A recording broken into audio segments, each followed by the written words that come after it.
Mukunda jewellery first ever factory outlet Vizag లో grand opening. విఏపై 2 to 12% మాత్రమే. No making charges. 5 గ్రాముల వెండి ఫ్రీ. ఆంధ్రప్రదేశ్లో ఆశా వర్కర్లు చేపట్టిన చలో విజయవాడ మహాధర్నా రాష్ట్ర వ్యాప్తంగా చర్చకు దారితీసింది.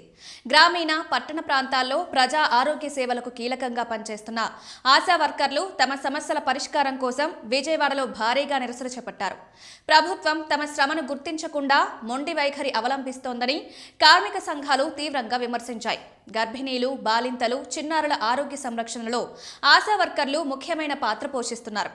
అత్యవసర పరిస్థితుల్లో రాత్రింబవలు సేవలందిస్తూ ప్రజలకు, ప్రభుత్వానికి మధ్య వారధిగా పనిచేస్తున్నారు.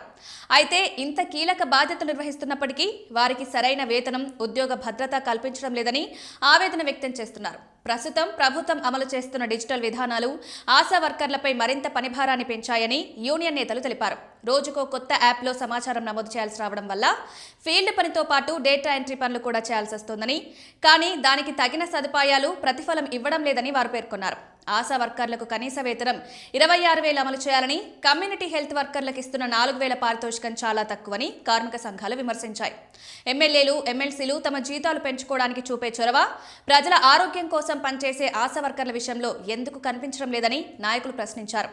కేంద్ర, రాష్ట్ర ప్రభుత్వాలు నిధుల విషయంలో స్పష్టత చూపడం లేదని, మరోవైపు విద్య, వైద్య రంగాలను క్రమంగా ప్రైవేట్ సంస్థలకు అప్పగించే పరిస్థితి ఏర్పడుతోందని యూనియన్ నేతలు హెచ్చరించారు. ఆశా వర్కర్ల సమస్య కేవలం కార్మికుల సమస్య మాత్రమే కాకుండా ప్రజా ఆరోగ్య వ్యవస్థ భవిష్యత్తుకు సంబంధించిన అంశమని పేర్కొన్నారు. అంతర్జాతీయ మహిళా దినోత్సవం నాటికి వేతన పెంపు, ఇతర డిమాండ్లపై ప్రభుత్వం స్పష్టమైన ప్రకటన చేయాలని డిమాండ్ చేశాయి. విజయవాడ ధర్నా చౌక్ వద్ద జరిగిన ఈ భారీ నిరసన కార్యక్రమం ప్రభుత్వానికి గట్టి హెచ్చరికగా నిలిచింది.